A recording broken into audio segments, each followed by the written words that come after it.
Everyone, what is up? Welcome back to another video. It is me, the Review Master 19 here. And finally, we are going to be talking and taking a look at a really cool model by Pegasus Hobbies, which we covered on the channel.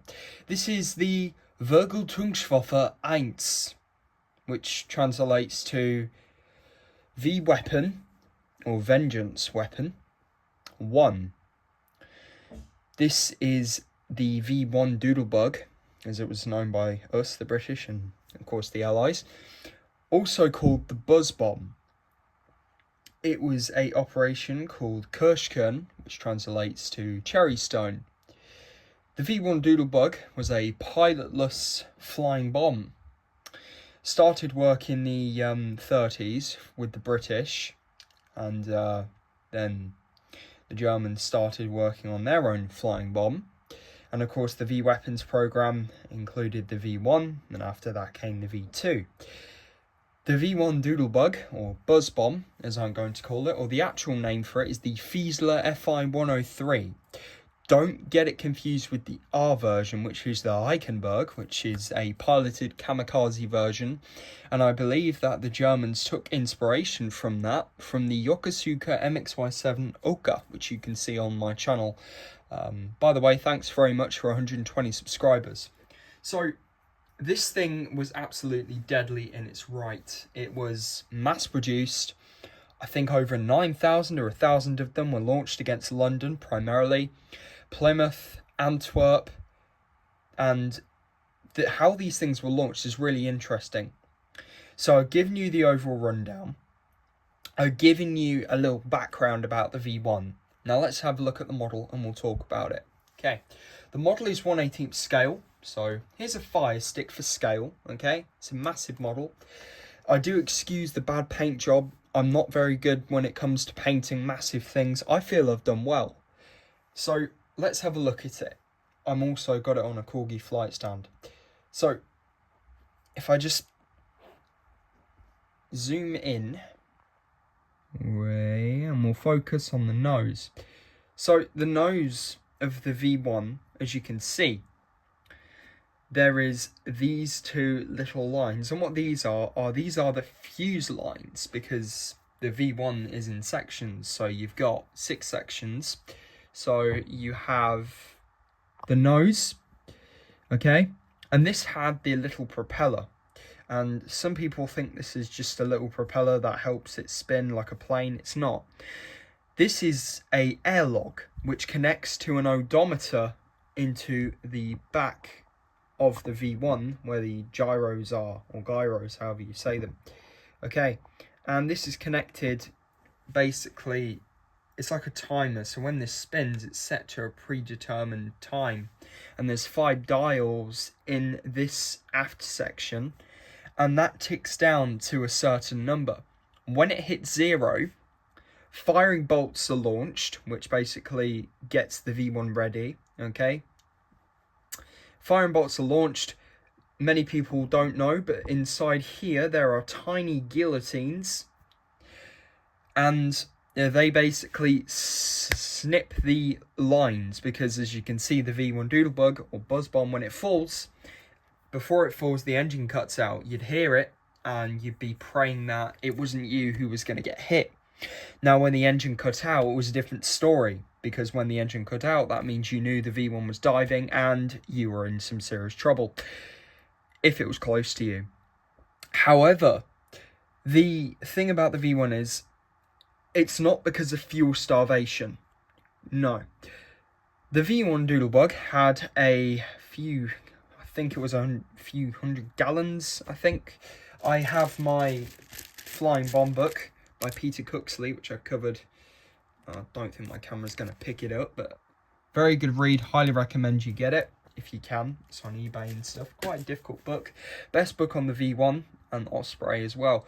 So, as I said, the fuel lines would be cut, and that would basically not starve the fuel of the V1, but it would cancel out the fuel. So imagine like, you know, you cut something, it stops the supply lines to whatever power that is. And then the V1 Argus Pulse Jet engine, yes, the Pulse Jet is a Pulse Jet, and it was made by Argus, or Wieslerwerke, I think that's the correct name. So when these things would, have the guillotines cut, when the odometer reached 0, all right, and it was flying, there'd be fired bolts to prepare for detonation on impact, and then the odometer would reach 0. This would stop spinning, and it's doing the wingtip. And it would cut the lines, and it would force the elevators, these are the only bits that move on the V1, it would force them down.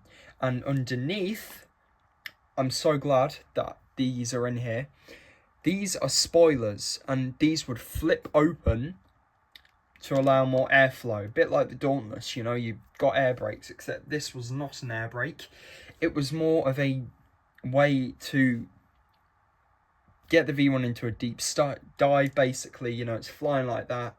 You cut the motor, firing bolts, the motor cuts, and then the elevators and the spoilers go, and it just keeps it in a steep dive until impact. Now, there are stories of where a V1 would belly land due to malfunctions or crashes, and there would be, it's not on the model, but just pretend there would be like a little black or little pressure bit. So when it would land, when it would belly land like that, put it back on the stand because it looks so much more better when it's flying. And when it would land, it would have a fuse for 2 hours, which means any person that tried to get close to this and disassemble it, within 2 hours, you'd be blown to bits. Most V1s were destroyed or salvaged before that. And we'll talk about how we counted the V1s as well. Another thing to know is these fuel lines, when they were setting the V1 up, there would be a massive 48-metre launch ramp, and that is a steam catapult, or was the steam catapult. And you'll notice on the bottom, there's this thing. And I was speaking to someone the other day, and they were like, oh, well, that's like, something that they'd hold to release it. They were right. This, I always forget the name of what it's called. I think it's a ski underlug or something. But there's a piston that goes into the ramp. And on the outside of the piston, there's like a little slant that fits into here. So imagine you've got like a catapult, okay? When you put a catapult in, you're basically pulling it back, and then when you fire or let go, it propels the projectile. Well, similar to that of the V1, except before the V1 was launched, there would have to be a number of things that would have to be undergone. So there would be these things that would go on the fuse lines, and Wagen FC W7N Rohrballon, I don't know what this means. This section here, this bit, contained all of the amatol. And the amatol was a mix of TNT, and it was very deadly stuff.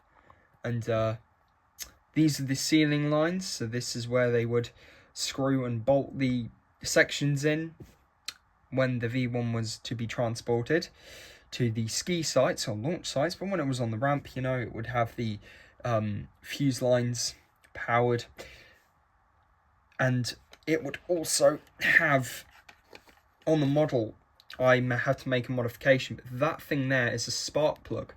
You know what a spark plug is. It's something that, starts, and you spark it and it starts whatever thing. Well, when the V1 was, ready to be launched, well, for that, there would be this little crane sort of device that would hook onto these sections to prepare the V1 for launch and, power it up and whatnot.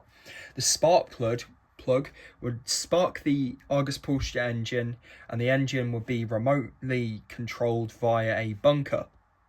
And it would pulse and go, and it would go. I'll put a sound in the link in the description, or you can go on my reels and shorts and look at the V1 Doodlebug. But yeah, so it would pulse 40 to 50 times a second. This is a pitot tube for any of you people who know about aeronautics and stuff. And I am aware that I put the decal on the wrong place. I actually found a reference picture of a V1 with this, so there's that. But the pitot tube is an airflow indicator. Now, if we look at the Argus Pulse jet engine, you can see there are shutters. Now, these shutters would open and close via a spring. And it would let air in and it would let air out, and that's how it would pulse. So it had a pulse. The pulse jet was in here. The rest of it was just a steel metal sheet. Of course, a massive flame would erupt, and as they say in Operation Crossbow, very good movie if you haven't seen it. Unidentified objects flying over the coast at 400 to 500 miles an hour with a tail of fire. Operation Crossbow 65. Go see that movie. It's really good. And it actually has Hannah Eist. I think I said her name right.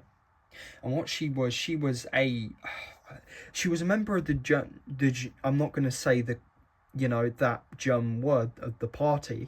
We'll say the member of the German army during World War II, the Luftwaffe. All right, just to stop any criticism or any YouTube allegations, because YouTube is very strict. We don't want that. So Hannah Eist she piloted many of the piloted doodlebugs and stuff. There were stories of V1s, especially in Flying Bomb by Peter G. Cooksley, of V1s where they would be set. They would have the gyroscopic set, which is in these areas, and the gyros control the rudder, and the rudder would move left and right. Also, the elevator's locked, and it also locked the rudder as well, so it would lock and it would cut all the lines. It's like an RC aeroplane. You have your elevators down, the elevators can't move up anymore, and that's really cool. So it sends it into a dive, and the rudder and the elevators were moving all the time during flight, and then when it was ready, they would flip down after this. Lines would cut, and the rudder would stop and stay in a position, and the elevators would come down and lock, and the spoilers would come out, and it'd dive and hit the target. But there are stories of V1s which were launched off the ramps, and they would U-turn. They would actually do U-turns, or they would do acrobatics, as said by a Tempest pilot who shot down one of these things, and we'll talk about that later. So it was very deadly in its sense. I mean, these things were absolutely deadly, and the odometer, the little propeller on the nose, well, that was just one of the things of the V1 that many modelers, not modelers, but some models miss, and that's a really pivotal point. And on the model, yes, it does move, and it's silver painted. These things here are a few things to know. This is a mount for an aircraft, so Heinkel HU-111, Junkers 88. I believe the first V1 was launched by a Focke-Wulf FW-200 Condor, which was a maritime seaplane, and then turned into a bomber. I say seaplane, it was a plane used for maritime sea operations, but it would be a lug attached to the aircraft, and then, it would be launched, and then it would be remotely controlled or something. This is the oil, because the fuel tank is in this section. Further that, the V1, to keep the fuel lines and everything compressed and stuff, would be two massive spherical air bottles, which I will highlight here. There you go. And the spherical air bottles, they were big, and they were metal, I think, and then they were wound with wood, like wire, not wood, wire to stop, and there would be horizontal to one another. I think it was something PSI, I can't remember the exact number, but that would basically, compressed air bottles, give air to the pulse jet engine, because that's the thing that powers it. And the wings of the V1 were made of sheet metal skin. They're not made of balsa. Some fuel production, they did switch to wood in later versions. Another thing that you'll notice about the V1 is the wings. Why do they have these trim tabs? They're not trim tabs, they are just on how the wings are made. If the wings had elevators, like elevation and flaps and ailerons, the V1 will be able to do much more. But yes, as you can see, if we look on there, don't think my camera's going to pick that up. Nicht in fasten, which means please fasten. Okay. Another thing about the V1 is these. Alright, so you got the decals. Many people don't know, but this is a yoke, and this basically controls the rudder as well, and it also helps pitch with the Porsche jet engine. And some V1s had a little antenna radio coil, because some V1s were actually equipped with a radio box, or a basically it would uncoil. It was a paper tube, a cardboard tube, and it would uncoil when the V1 was in flight. And when it crashed, they would be able to see what damage the V1 had done, how far the V1 had done, and if there were any issues. Well, when we captured these V1s, we destroyed many of them. And how we destroyed V1s as well, there are a few ways. Shot them down with anti-aircraft, barrage balloons, although some V1s actually fitted balloon cutters, so they could just slice through. They weren't very successful, I'll tell you that. And of course, we shot them down. Tempests, Hawker Tempests, Mosquitoes. There are stories of Thunderbolts where they'd remove some of the armour.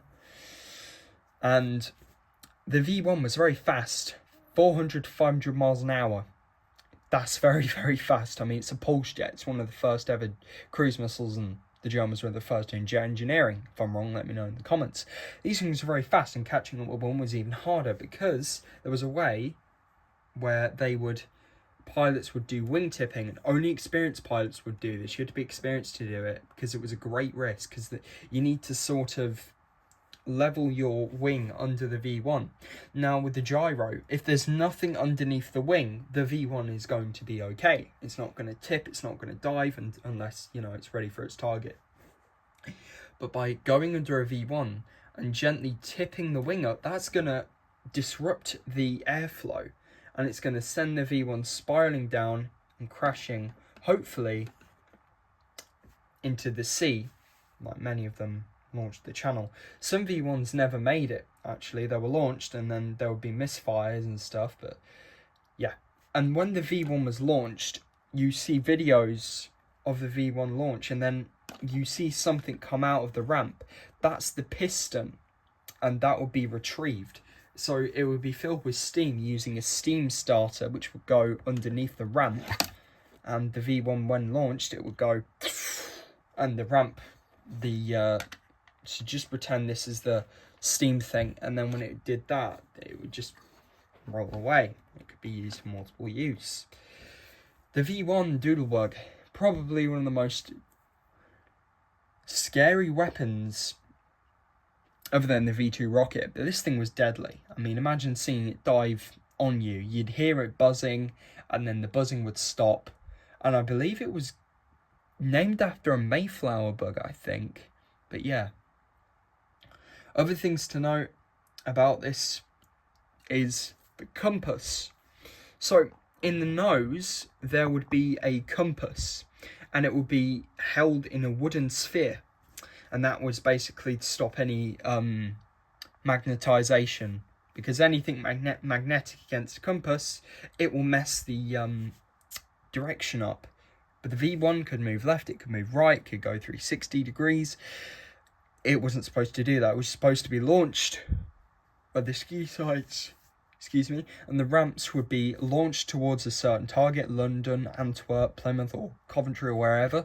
I don't think Coventry was a thing, but in the V1's sites, but hey. And they would just go in a straight line, and it would gain height. So it was like an unmanned drone. And it would gain height, and it would gain speed, and it was just a deadly weapon. Another thing is shooting at a V1. Now, shooting at a V1 is not a very good idea, because this thing is filled to the brim with amatol. So you can imagine shooting at it, and pilots mainly shot at it 200 to few hundred yards away. If you were closer than 100 yards, you were toast, because there are pictures and footage of people, pilots shooting these things down, and the Amateur would just go bang, and it would go, and it'd be like a nuclear bomb, you know, you wouldn't know what would hit you. So 250 yards was the maximum to 200 yards. 250 to 200 yards. Once you did that, mainly aim for the motor, because you stop the motor, it's going to, of course, fall and hopefully not explode. But you shoot the Amateur warhead, you shoot at the warhead, it's going to go, it's like a ticking time bomb. This is a ceiling strip, I think. I'm not entirely sure. Let me know in the comments below. Another thing about the V-1 was, I had a question. I can't remember what it was, but oh yeah, it was about these circles. Someone thought that these were like ports for like cannons and machine guns. What in the Luftwaffe 46 is that? If you don't know what I'm referring to, it's a Facebook group I'm part of. Highly recommend you join it. Luftwaffe 46, it covers all sorts of things to do with the Luftwaffe and, you know, vengeance weapons, and the Germans are really ahead of their time, so highly recommend you check that out. But these would be covers for maintenance, and so you usually see pictures of people sticking their heads in and soldiers like fixing it and stuff. But yeah, these are fastening things as well, because the V1 will be in sections. I think I've covered everything about the V1 Doodlebug. The model itself is 1/18 scale. I can't fit everything on camera, but yeah, really interesting weapon. What else haven't I mentioned? I think I've mentioned everything. But overall, very scary weapon. You'd hear it coming and then you wouldn't hear it. And V1 attacks were so scary. It really had. It was more of a morale booster for Germany, you know. It was more of a morale booster to say, hey, you know, we've made this new weapon. Let's test it. The wings were connected not by tabs. It was a metal spar was inserted, and then the wings would be fitted. Inside the metal wings would be metal sheet steel ribs. And another thing, when you talk about V1 launch sites, and I've actually got a really good picture here somewhere. I really hope that this isn't copyright. I don't think it is. It is a accurate picture after all. I will just show you a few pictures. Okay. This is a V1 Doodlebug. This is a picture of an actual V1. I don't know who that is in the corner. I think that's Werner von Braun. If I'm wrong, let me know. But you can see the camouflage in the V1 there. Another thing is the V1 launch sites. They were absolutely immense. So they were hidden. So if we see here, we've got the launch ramp, okay? And then you've got these little buildings here. These are storage bunkers, and they would be turned to basically stop against Allied bombardment. Of course, we attacked Peenemünde and bombed the hell out of them, but hey, life of a V1.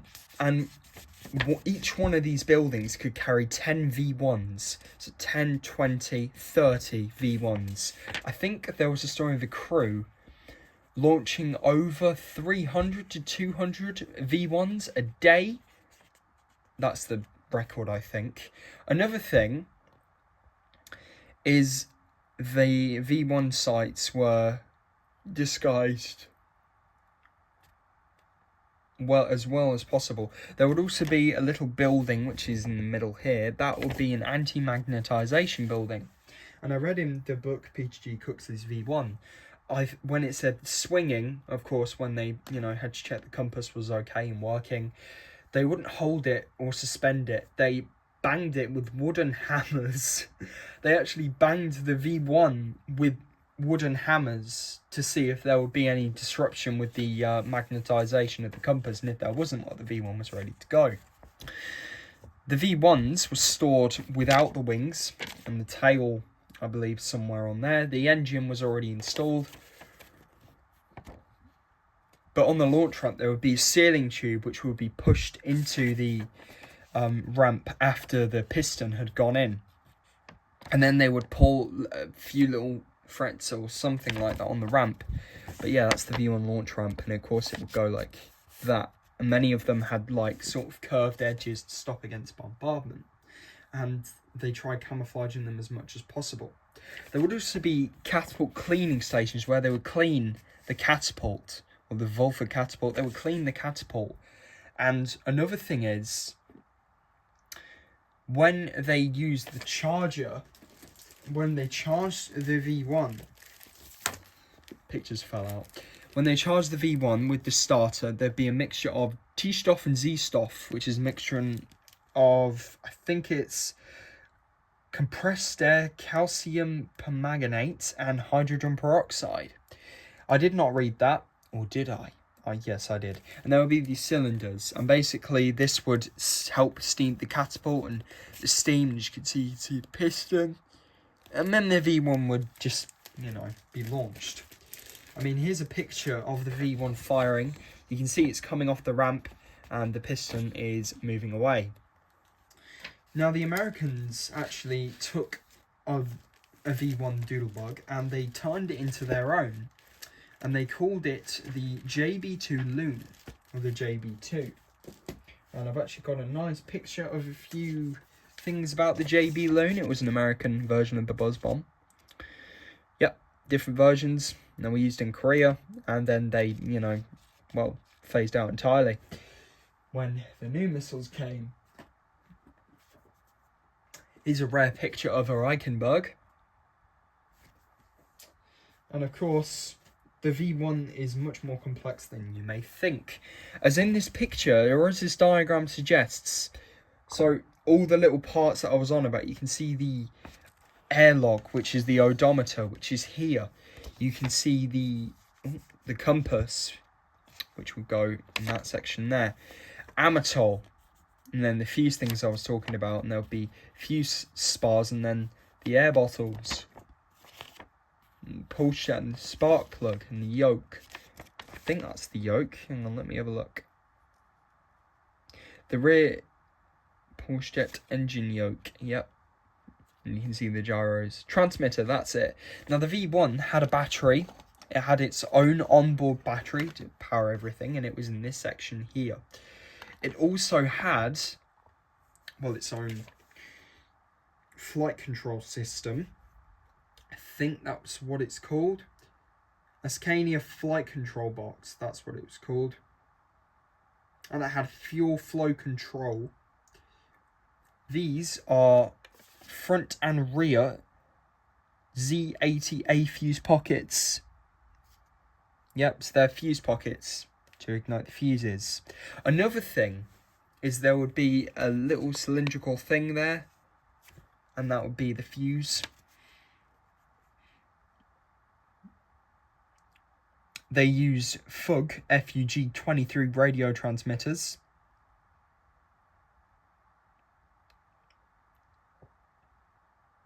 But yeah, really, really interesting weapon.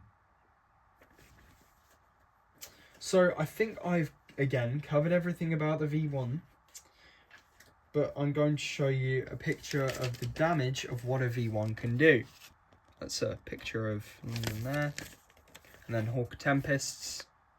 Probably the only aircraft fast enough to counter this threat from the V1. I mean, it was just ongoing. I mean, you know, it's covered well in Operation Crossbow, the V1 threat. Well,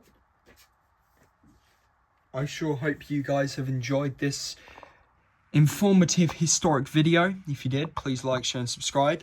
And if you would like me to, there you go, you got a little thing there. If you would like me to continue making historic videos, or if you want to see something else, I mean, I know we have a few things in the works at the moment. And yeah, without further ado, I shall see you in the next video. Take care, guys, and stay flying.